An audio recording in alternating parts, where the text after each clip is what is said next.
Oke, di sini kita akan membahas tentang bioteknologi pangan, yakni pengembangan usaha bioteknologi berupa pupuk organik cair JMS atau Jada Mikroorganisme Solution untuk mengoptimalisasi lahan kering di Pulau Alor.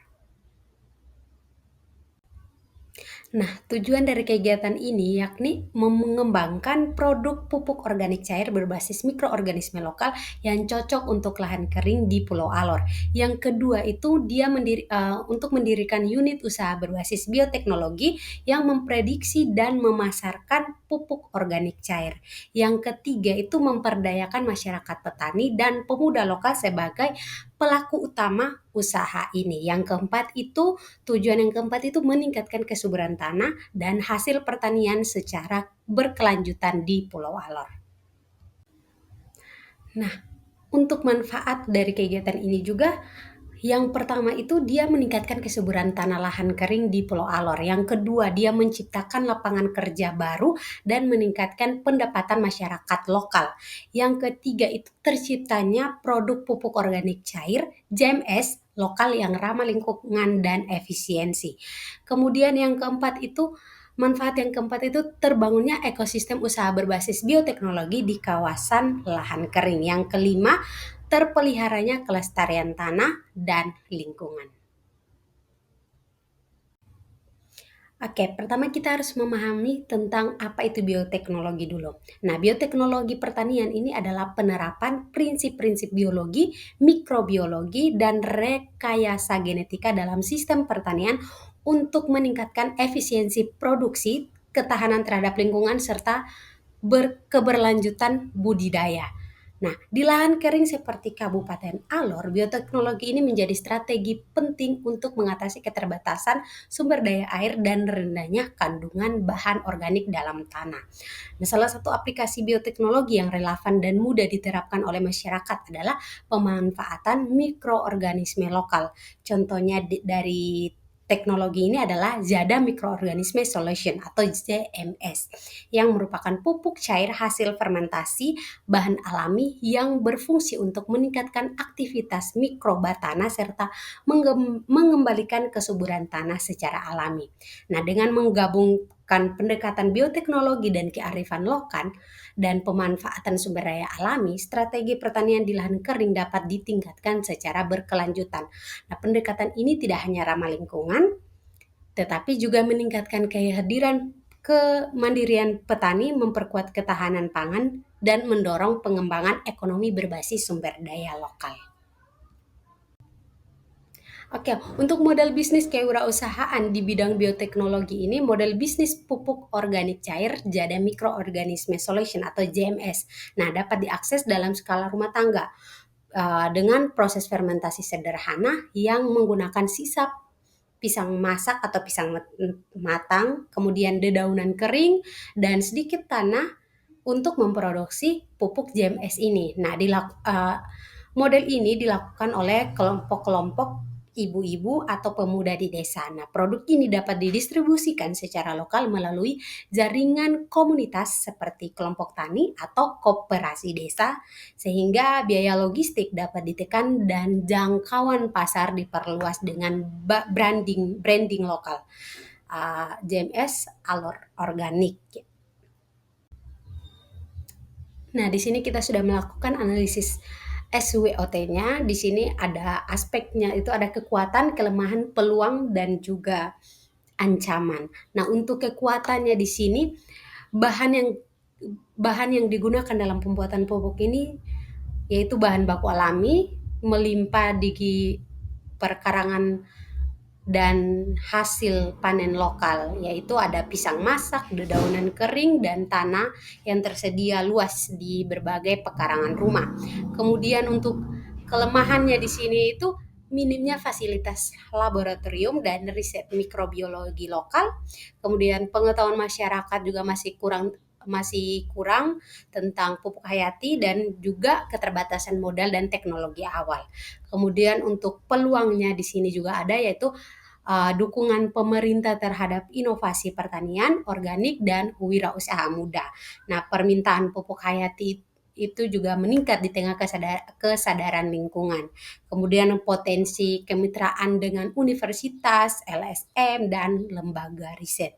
Kemudian kalau ada pula ancamannya di sini, yaitu persaingan dengan pupuk kimia yang lebih cepat hasilnya, kemudian ketergantungan terhadap cuaca dalam proses produksi mikroba, kemudian resiko pasar yang masih baru, dan butuh edukasi intensif. Nah, untuk rencana kegiatan dan tahapan usahanya di sini bulan 1 dan 2. Bulan 1 dan 2 itu survei lokasi bahan baku, kemudian identifikasi mikroorganisme lokal yang potensial, kemudian konsultasi awal dengan petani lokal dan tokoh masyarakat. Kemudian di bulan ke-2 sampai ke-4 itu kita riset formula dan uji efektivitas pupuk hayati. Kemudian bulan 4 dan 6 itu produksi awal skala kecil dan pelatihan produksi. Kemudian bulan 6 dan sampai 7 itu pelatihan bisnis dan pembentukan kelompok usaha. Bulan ke-8 itu branding, kemasan, dan strategi pemasaran. Kemudian bulan ke-9 dan ke-12 itu distribusi ke pasar lokal dan kerjasama dengan petani. Kemudian pada bulan ke-12 itu ada monitoring, evaluasi, dan penyempurnaan produk. Nah, untuk strategi pemasaran di sini target pasarnya itu petani lokal di Kabupaten Alor, kemudian koperasi tani, ada BUMDes, dan ada toko pertanian. Kemudian untuk strategi promosinya itu kita melakukan edukasi manfaat pupuk hayati lewat demplot atau media sosial dan pelatihan petani. Kemudian untuk kemasan produknya itu kita melakukan dengan kemasannya dengan ramah lingkungan, dengan label lokal, dengan informasi lengkap kandungan mikrobanya. Kemudian untuk saluran distribusinya itu langsung ke petani melalui kelompok tani dan melalui reseller lokal. Oke, di sini kami sudah membuat anggaran biaya atau estimasinya di sini untuk survei dan distribusi lokal itu sekitar 2 juta, kemudian riset dan uji efektivitas pupuk itu sekitar 4 juta, kemudian produksi awal dan bahan bakunya itu sekitar 7.500.000, kemudian pelatihan dan pembentukan kelompok usaha sekitar 5 juta, desain kemasan dan branding itu sekitar 3 juta, promosi dan pemasarannya itu 1.500.000, kemudian monitoring dan evaluasinya itu 5 juta, jadi total anggaran biayanya itu sekitar 28 juta. Oke, di sini kita juga merancang rencana penjualan proyeksi keuntungan. Nah, yang pertama itu asumsi produksi dan harga, di mana biaya produksi per liter untuk pupuk JMS-nya itu 5.000, kemudian harga jual per liternya itu sekitar 12.000, kemudian produksi per bulannya itu kita produksi 500 liter. Kemudian untuk distribusinya itu kita melakukan melalui kelompok tani dan kios pertanian lokal, kemudian sistem pesan antar lokal itu untuk desa yang jauh dari pasar. Kemudian untuk simulasi keuangan per bulan, di mana di sini produksi per bulan sekitar 500 liter kita kali dengan biaya produksi per liter, di sini 5.000, jadi hasilnya itu 2.500.000, kemudian pendapatan penjualannya di sini 500 liter dikali dengan harga jualnya itu 12.000, jadi dapatnya 6 juta. Kemudian ada biaya operasional per bulan itu ada transportasi, listrik, dan lain-lain itu sekitar 1 juta. Kemudian untuk jadi laba bersih per bulannya itu 2.500.000. Oke, jadi proyeksi keuntungan tahunan di sini di mana laba bersih per bulan kita dapat sekitar 2.500.000, kita kali dengan 12 bulan, jadi setahunnya itu kita dapat 30 juta.